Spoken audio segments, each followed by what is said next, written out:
Welcome, everybody. Welcome to the Safety Net, Brookline Interactive Group show dedicated to domestic violence, but we've certainly expanded the topic since COVID.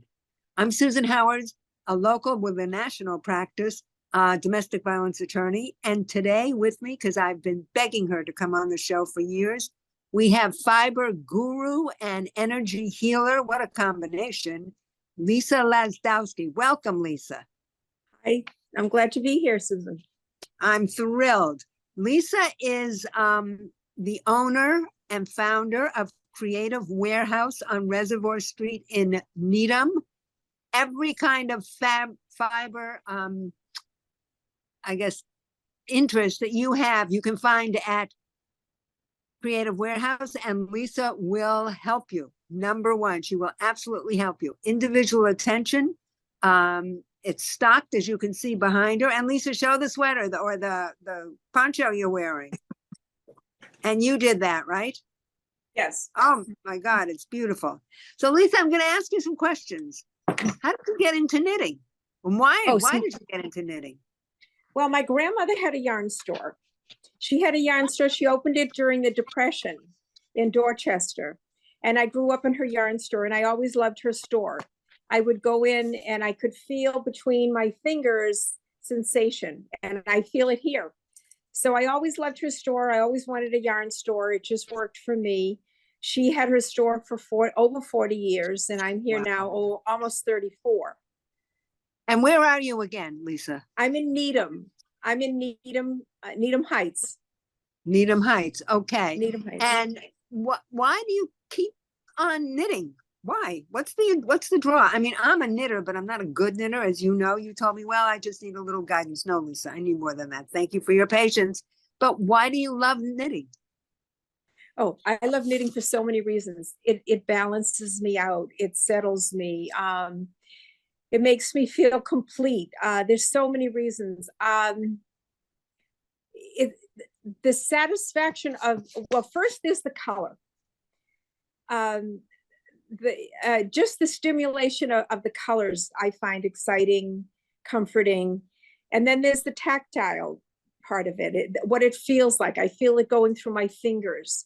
I think about what I'm making and what I want to make next. And you create, and you get to give things to people that you made with your own hands, from your heart. Every stitch, there's a kiss in every stitch. And yeah, there's so many reasons that I knit, that people knit. It boosts your brain power. It makes you feel smarter, more balanced. There's just so many reasons to knit. But at Creative Warehouse, people don't just come there to buy yarn, and you have a surplus of yarn, always the latest. But they come there to take lessons, and they come there to socialize. Am I correct? Yes, they do. It's a very social thing. You can knit by yourself. You can knit with a group. A lot of people, it's like a sewing center. People like to knit together, and they like to create things together for community. You know, and it's not a matter of, sometimes people have more than one things going on because they do a think project and a no think project. And then you do things for people. You knit for soldiers. You knit for homeless people. You knit for people in shelters. You're keeping your hands moving. It's a productive thing. It keeps your mind sharp. Yeah. So is it also therapy? I'm sorry. Would you therapy. Also say? But it's not intentional therapy. No, the result of coming to a group is therapeutic. Yes, definitely therapeutic. Yeah, I know I've seen people in your shop, because I go there pretty often when it's not icy or COVIDy, who are going through some really, really extreme life transitions. Yeah, definitely. People are passing, divorce, kids moving away. And I know when even people though oh, go ahead. No, go ahead. I was going to say, I know when people are having babies before the husbands. I know when they're having a boy or a girl before it's announced, or before the baby's born sometimes. I know what it is. When people go to the hospital, if they're having surgery done, they stop here first, and then they stop on their way home. to get their knitting set up, to bring it with them, to have it at home. If they're going to have surgery, they'll come in and they'll get projects ahead of time. Yeah, you do home visits too, don't you? I do. Oh yeah, sure. And you Sure. also teach at different places. Am I correct? Needham High School, you taught a class? And, or was that? and Needham Adult Ed, I'm teaching it through the store though. They do come to the store. And But also it's through the adult program. through the adult ed. Weren't there also two little girls who did a special knitting? Do you want to talk about that? Because it's fabulous. The Knitwits, of course. So they were 5 years old and their dad brought them in here and said they're arm knitting. And they take big heavy yarn and they knit these with their arms, these big long scarves, and they donate them for charity. So now I have them here. And at first he came in and I said, well, the girls need a name. So they chose Knitwit. They're twin sisters. And then I said, well, they need a label. So they made a label. And now they donate to charities, and you can buy a scarf here. You can buy one to donate. We were on Chronicle with the girls in my store. Yep. They're now just turned 11. We had a birthday party here for one of them, and all of their friends learned how to knit. They all went home with yarn and needles as part of the birthday gift. And yeah, it's wonderful. We've done bar mitzvah parties where everyone knits on a square and then they bring it to me and I help them put it together and they give it as their tzedakah. That's what they give, is a finished blanket. I just had someone in and she said 20 years ago, 10 of her friends got together and they all picked a blanket. They all knitted 2 squares of one color. And then they sorted out the blanket. Everyone got 2 squares. She came in to finish her blanket from 20 years ago that she made with all of her friends, a friendship blanket. I think that's amazing. I think that's amazing. Too, that it's last, and they keep coming back to you, but you can see why. You get individual attention, even if the store has 30 people in it. If Lisa is working for you, you would think you're the only one in the store. Her focus and attention and help is just incredible, because if she can help me, she can help anybody. Trust me. I want to ask you though, since this is a program really supposedly dedicated to domestic violence, how can knitting help those who are victims of violence? And can it? It can help positively. It can boost your confidence. If you, you have a problem going on, knitting takes you away from the problem. You're focusing on something else. You're focusing on finishing your project, working on your stitches, learning your stitches. Once you learn the stitches, it becomes meditative. It becomes repetitive. And it's something that you do at an automatic. And that's very calming. And it's very soothing. And then you find you want to, it's addictive. You want to do more. Yeah, it's definitely can help anybody who's a victim of any kind of problem. Transition. Yeah. I've been to groups and people who have been dismissed from their jobs of 30 years are knitting. People who have family members who have passed come to your store and just sit quietly and knit. They don't even ask for help. It lifts depression. Yep. Yeah. It lowers your blood pressure. Yep, it does. You're also a pretty big party thrower at the store. You have these huge parties where the knitters come and they all bring something, and they're like lemon chiffon pies and the berry pies in the summer from the bakery in Needham. And sometimes Chinese food, sometimes Indian food. And there are even some men knitters. Isn't that correct? Yes, definitely. We have men knitters. We have a men's group. They're not meeting right now because of the winter and it was slowing down. So we're going to meet up again in the spring. And they meet about every 6 to 8 weeks. And they just come in and talk about their knitting. They talk about what they're making, and they're pretty advanced knitters. Yeah. I've seen one of them and he's just amazing. An amazing. Oh yeah, he made mittens for all of his family, for his wife's family, all his grandchildren. Yeah, for the holidays. Incredible, very nimble. And also where Lisa is located, there's a, I don't know if I should say this, there's a picnic table. So Right. in the spring when the weather's lovely, and particularly if you're COVID averse like I am, we can go out there and sit, and a number of people do that, and it's lovely. It's right on the banks of the Charles River. It's really beautiful. Yeah, it is beautiful. So let me ask you a question. In 2018, you made sort of a half transition. What happened to you? Why did you do it? In 2018, I started studying energy medicine, Eden energy medicine. And it just completely woke up everything in me. It changed my life. And then COVID hit and I changed my hours. So now I'm open from, instead of 10 to 4:30, I'm open from 1 to 3. After 3, I'll see customers by appointment for help with their knitting projects. And after that, I see energy clients. And I see them What does on that mean? Sunday. What's an energy? I'm an energy client, but You all are I an know is that energy client. I feel different after our sessions. Explain what Eden energy is. Okay, so it's wonderful. Wait, I have a little note here. So energy medicine, everything is energy. And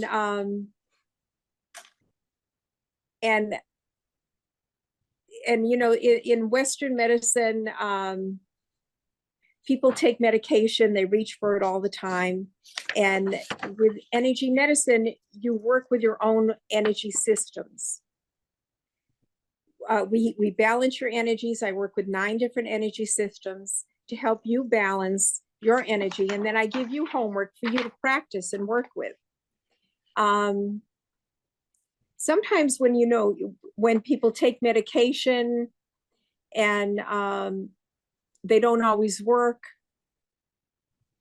But if you had a different choice, if you could had an alternative to that and bring about the healing within your own self. Eden energy medicine sees the body as it really is, a complex unit, animated and supported by energy, by your energy. So what you do is you tap into your body's wisdom and the incredible power of healing the energy that's right inside of yourself. And that's what I do is I help you to balance your energies. And then I give you things to do at home so that you can do that yourself. Donna Eden had MS, and I didn't know that. She cured herself of MS. She sees energy, and until she was about 20 years old, she thought everybody did. She didn't know that the whole world didn't see energy. But when she was about 28, they told her to get her affairs in order, and she said, that's not going to happen. So she put her hands on her thighs one day. She noticed when she moved them and held them there, things changed. She started to move the energy in her body. She found that she could cure herself. And people started coming to her and they said, gee, if you can do this for yourself, can you teach us? So she started this wonderful, wonderful program where people can heal themselves. And that's what I do, is I've learned from Donna how you can do this for yourself, how you can balance your energies. I mean, there's a 5-minute daily energy routine that she teaches that anybody can do it. And if you do this every day, you're balancing your energies. You've got, it works with the meridians and the radiant circuits and the aura and the chakras. And if you just do this 5-minute daily energy routine, you can keep your energies flowing in forward and in good order. I'm going to jump in, Lisa, because I'm living proof of that. I have arthritis in my middle fingers. This one, I don't know if you can see it. It's still a little bit arthritic. Lisa did the Eden program on me, and this one is perfectly straight. I've also had teeth that have blown up, and Lisa has helped me calm them down. Where they didn't pull your tooth. Yeah, exactly. Lisa does not get sick. Since I've been doing the 5-minute and some add-ons, I haven't been sick. I got through COVID, no COVID. So it's really an amazing, amazing plan. I know it may sound a little woo-woo, but try it. Make an appointment with Lisa. Go and have a session. But what's really phenomenal is Lisa is now moving into energy healing for dogs. I can't, come here, Bailey, say hello. Say hello. Come on, look, get your face up there. Who's that? Is that Bailey. Bailey Hi, Bill. is, my dog is a rescue. Years ago when I got him, Lisa allows pets in her shop. Bailey was obnoxious. He would go under the table. He would nip at people. He wouldn't bark, but he was just obnoxious. So Lisa, I don't know, you're getting certified. Well, no, are you? what happened is you started coming and Bailey, we noticed Bailey would just zone out. And you said, can you work on Bailey? So I started to. And what a difference in this dog. What Yeah. a difference in this dog. If he sees Lisa, he immediately goes, of course, she is the treat lady too, but he goes into the shop. He Yeah, gets but on I his don't give bed. him treats anymore. No, you He don't. just, I haven't given him a treat in a long time. Yeah. I know. And he comes, he's totally relaxed. He does anything she says. His Lets me hold him. Yeah. That's a whole, no biting, no barking. It's really incredible, this energy healing. I am 100% in favor of it. We're talking to Elissa Lazdowsky, owner of Creative Warehouse, fiber guru, and energy healer. Make an appointment with Lisa. Try it once. You will feel so good. You'll be a little bit sort of tentative walking in, but you're going to feel fabulous walking out. Lisa, what do you see in the future for energy healing? Oh, I would like to see, like Donna says, change the world one person at a time. If everyone could if everyone could start doing the daily energy routine, you'll see a difference in yourself. You'll feel better. You don't get sick as, like you say, we just don't get sick anymore. My grandson said to me, you get sick. You never get sick. No, I don't get sick. I don't. Did he ask why? He knows why. He knows why. Yeah, but he's stubborn. He's not interested in energy medicine. He thinks it's woo. Yeah. Yeah, I know. He thinks it's, but he's going to change because he's so smart. Something will happen and you'll work on him and he'll see the difference. He's still little. What is he going to be, 7 or 8? 8. He'll be 8 next week. Yeah. Wow. And how can we spread the word, the combination of knitting and energy healing? How can we spread the word, particularly to those who are affected by violence? That's really tantamount now. There's so much violence, whether it's actual violence, news violence, TV violence. Every time you turn on something, you hear more about what's going on in the world that's violent. How can we spread the word? I think if people just start knitting in public, if people have to start knitting, right? Yeah, people just start knitting. Just start knitting. Yeah, and tapping. Do the daily energy routine. I'm going to show you that. Yes, do it. Yeah, let's do that. Let's do that. You're going to tap right under your, I'm going to show you a couple of things that you can do. Tap right here on your cheekbones. Right here. I'm going to take my glasses off. Right here. Tap. Yeah. For like 3 or 4 deep breaths. And that's your stomach meridian. Okay, it goes right down to your feet. And then right under your collarbone. That's the end of kidney meridian right here. You want to tap here. And then your thymus is going to help you with your immune system, keep you nice and strong. And right under here, right here, you want to tap. This is your spleen. And just those 4 taps are going to help you. That metabolizes everything. That will metabolize your thoughts. If you're a victim of anything, tap, metabolize them, get rid of them. And then cross your energies over. Just cross them over. Just like that. And you'll notice how different it feels, how good it feels. Your energies are naturally made to cross over. This is what you want to do. Yeah, and when you're knitting, you're crossing over. I'm going to tap over my legs. And this will just automatically do something. Yeah. With one hand, and then you do it with the other. And it's not hard. You have beginning knitting lessons, right? Yes? Yes. At the store? Yes. Yes, yes. How do people find out about it? They can go right into the website, weloveyarn.com. Okay. And And you that know will- what?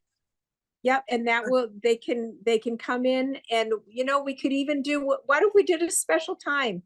And we could have a special introductory night. Would you like to do that, Susan? And you I can would love invite these to. people. Let's do that at the store. We'll Okay, pick a so time. we'll pick a date and we'll put it on my next show. 17th is a Saturday, and Is we that- have a club we were going to have that night. We could focus it on teaching people to knit. How's that? Okay, we're gonna do it on February 17th. What time? 4 o'clock. 4 o'clock at Creative Warehouse, Reservoir Road. What's the name? What's the Reservoir number? Street, 220 Reservoir Street. 220 Reservoir Street. We'll Reservoir run it Street. at the bottom of this. Men, Okay. women, anybody is welcome. Anybody's welcome to come to learn to knit that night. Okay. This has been great. Elissa Lazdowsky, Creative Warehouse, Energy Healer. Bring your pets to this Newcomers Night. They were more than welcome. And most of them are not like my Bailey. Most of them are just adorable, lovely, polite, refined. Of course, mine isn't, but that's okay. As long as Lisa's there, it won't bother you. Lisa, one last thing. What would you like to say to our viewers? Thank you for having me. And I think knitting is just a worthy thing. It's something you can take with you anywhere you go. You can meet people with it. You can do it by yourself. Knit, tap, and just feel good about getting up every day and starting something new. Thank you, Lisa. I'm thrilled you're on the show, and Bailey will see you soon. Bye. Thank you, Bye. Susan. Thank you for having me. Bye-bye. Safety net next time. Thank you.